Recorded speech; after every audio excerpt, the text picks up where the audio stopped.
Bonjour à tous, c'est Jenny Garden, je suis médium énergéticienne et en ce sens, je canalise les messages non seulement de votre âme, mais aussi les messages de votre flamme jumelle ou d'une autre personne que vous connaissez pour avoir des explications un petit peu sur ce qui se passe dans la matière avec ces personnes. Aujourd'hui, je vais vous partager le message d'un runner pour cette chaser. Et il y a quelques questions aussi qui ont été posées. Donc si vous êtes intéressé par cette prestation, n'hésitez pas à aller voir en dessous de la vidéo, dans la description, pour en bénéficier tout simplement ou vous renseigner. Allez, c'est parti. Je vais vous lire le message et les réponses aux questions. Donc, d'ailleurs, je les remercie tous les deux pour leur accord, pour diffuser le message, puisque j'ai conscience que ça peut aussi vous aider dans vos parcours. Allez, question 1. Es-tu conscient du lien qui nous unit? Voici la réponse du runner. Non, mon ego ne sait pas qui tu es pour moi. Mais mon âme souhaite te rappeler que même si c'est dur à comprendre, cela fait partie de notre parcours. Tu en as besoin pour te libérer de tes dépendances. Je fais ma part du contrat pour t'aider à faire la tienne. Ensuite, nous échangerons les rôles. Alors, quand il dit mon ego ne sait pas qui tu es pour moi, moi je le comprends comme étant la personnalité terrestre avec ses réflexions, etc. Ce qui est très différent de l'âme qui est au courant du parcours à vie, qui va amener des conseils, etc. À la personne qui demande la canalisation. Et effectivement, ce côté de je ne suis pas conscient dans la matière de qui nous sommes ou j'ai oublié, parce que on a sur certains parcours effectivement des runners qui disent à leur chaser on a un lien particulier.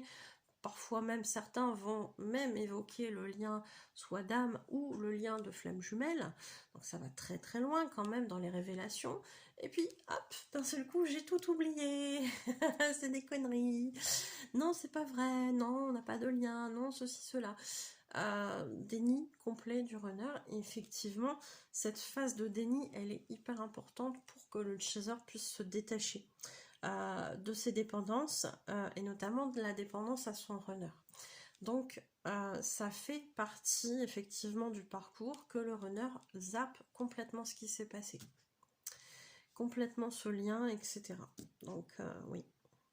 Et quand il dit je fais ma part du boulot là en fait, c'est vrai.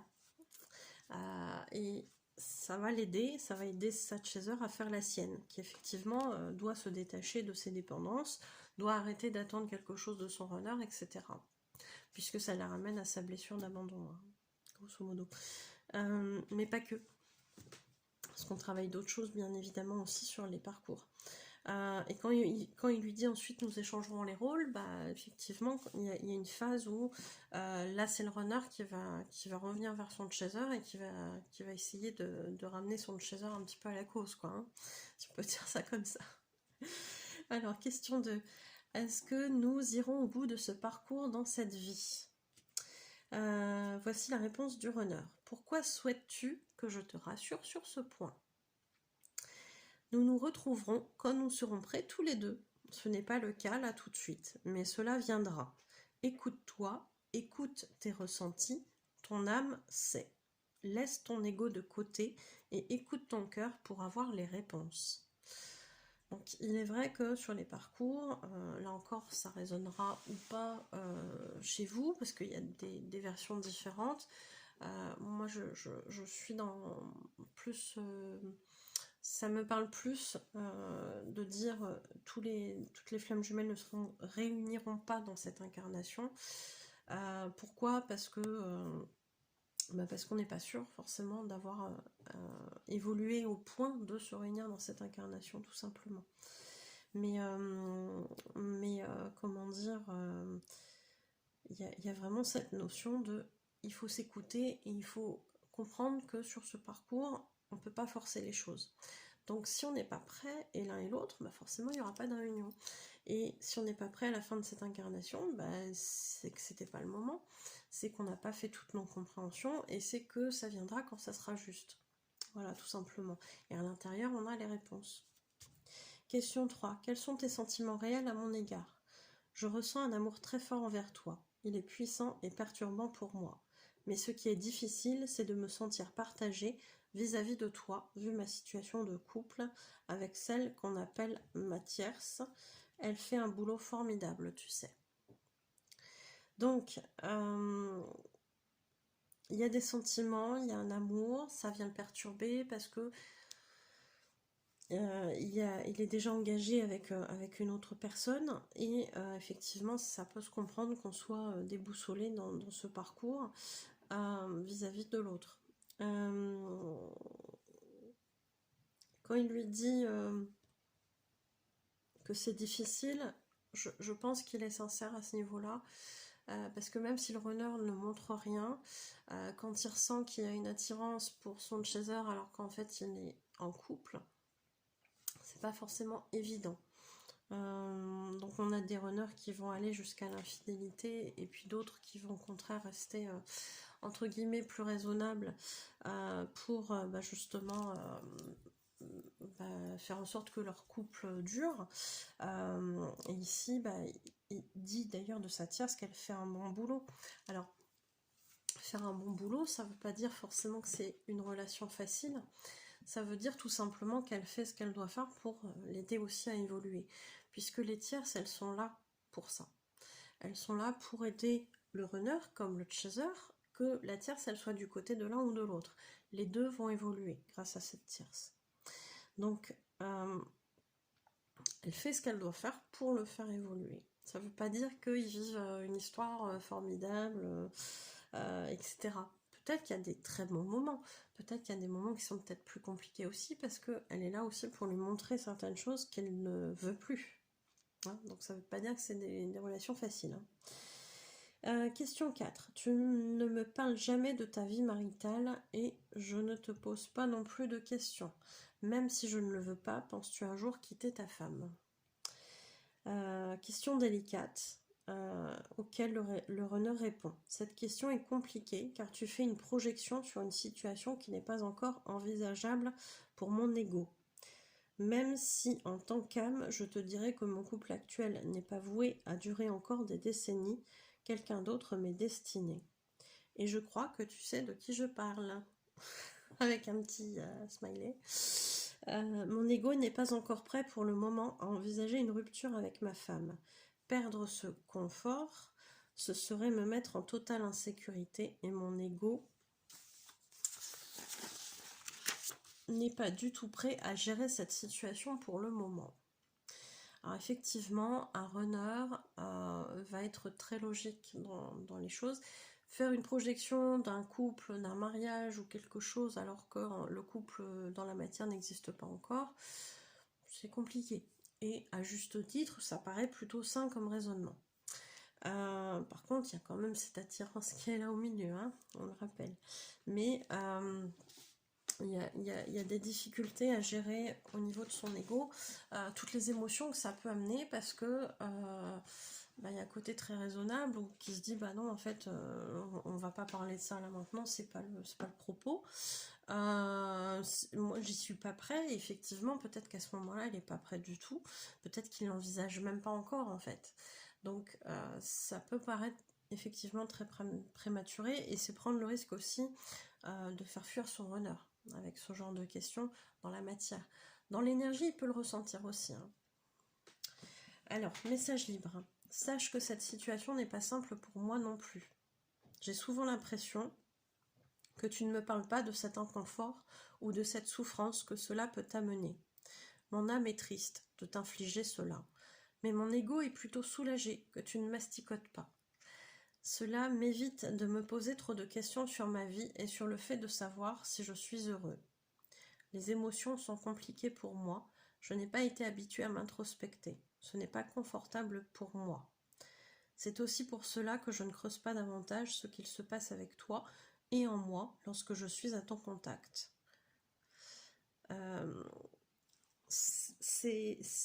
On en revient, j'avais évoqué ça dans une des vidéos précédentes que vous allez voir, ou vous avez déjà vu du coup quand cette vidéo-ci sera diffusée. elles seront avant. Mais effectivement, je disais qu'il y a une façon d'être chez les runners où le côté confortable de la situation dans laquelle ils sont, c'est quelque chose qu'ils n'ont pas envie de quitter. Alors quand je dis c'est confortable, c'est pas confortable au sens de c'est la vie de rêve. C'est confortable au sens où c'est quelque chose qu'ils connaissent et qu'ils ont appris à maîtriser, parfois avec le temps, quand ils sont avec une tierce depuis plusieurs années, ils savent comment l'autre réagit. Donc en ce sens c'est facile, on sait sur quel bouton appuyer si on veut que l'autre réagisse de telle ou telle manière, etc. On sait comment s'y prendre avec l'autre parce qu'on se connaît, etc. On sait aussi à quoi on peut s'attendre, entre guillemets, dans la relation. Et ça, c'est quelque chose de très inconfortable à quitter, mais parfois il y a aussi un attachement très matériel, hein, qu'ont les runners parfois aussi. Hein. Alors je reprends. Donc c'est vrai que c'est confortable de ne pas aller s'asticoter, se poser des questions, etc. Parce que sinon ça vient tout remettre justement en question. Hein. Voilà.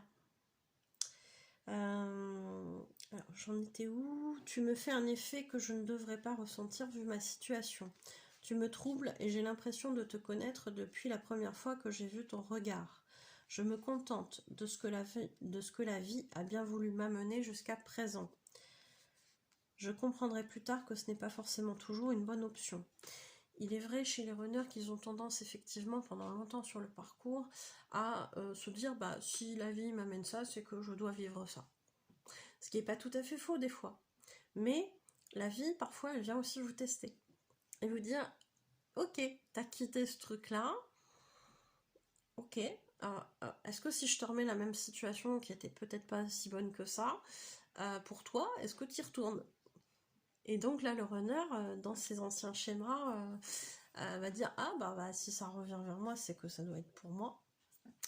Et à un moment donné, il va comprendre effectivement par la répétition que bah non, en fait c'est pas bon pour lui, et que c'est pas parce que la vie lui amène des choses qu'il doit forcément accepter ces choses-là. À un moment donné, il doit aussi être dans le côté bah non, en fait ça là, ça fait 3-4 fois que j'expérimente ce truc-là, c'est pas terrible, j'ai pas envie d'y retourner. Et là, il va se dire non, là j'y retourne plus. Voilà.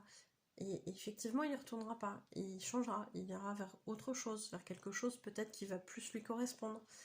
Mais il va comprendre par la répétition hein, que c'est pas top. Mais pour le moment, je n'ai pas envie. Donc je ne suis pas prêt à gérer le futur chaos qui m'attend quand tout s'écroulera. Continuons à avancer pour aller vers notre objectif. Courage à nous, nous y arriverons. Là, ce qu'il mentionne effectivement, c'est que il va comprendre au fur et à mesure de ses guérisons qu'il y a des situations qui sont pas bonnes pour lui, qu'il a accepté pour telle ou telle raison, par rapport à ses blessures ou par rapport à un schéma de sacrifice, etc., etc., peur du rejet et compagnie. Et à un moment donné, il va se dire, bah non, en fait, ça me va plus, j'ai plus envie de ça, etc. Je vais sortir de ces trucs-là, etc. Mais avant d'en arriver à ce stade-là, il va falloir vraiment qu'il comprenne que effectivement c'est pas bon pour lui, mais qu'il anticipe aussi sur tout ce qui pourrait se passer. Et un runner, il va souvent être freiné dans ses agissements parce qu'il va beaucoup s'occuper de ce que les autres vont ressentir, des souffrances des autres, etc. Et c'est ça qui va souvent le freiner. Il y a aussi derrière son schéma de sacrifice, qui est souvent très important, et en ce sens-là, il va pas sortir de sa zone de confort, il va rester dans son petit quotidien, sa zone de confort qui est bien là, dans lequel il maîtrise, ou en tout cas il a l'illusion de maîtriser certaines choses, et il va rester là-dedans. Sauf qu'à un moment donné, ça sera tellement douloureux et inconfortable à force de répétition qu'il va finir par se dire que c'est pas bon pour lui. Et là, il va y avoir un temps d'intégration déjà de cette information. Après, il va y réfléchir, comment je peux sortir de là-dedans, comment je peux éviter qu'un tel et un tel souffrent de ma décision, etc. Mais en fait, il n'y a pas forcément de bonne solution, en fait. Hein. C'est pas tout noir ou tout blanc. Et ça aussi, il le comprendra plus tard. Et effectivement, la prise de décision pour ne plus se sacrifier, elle va engendrer des conséquences, parfois des souffrances dans sa famille, etc.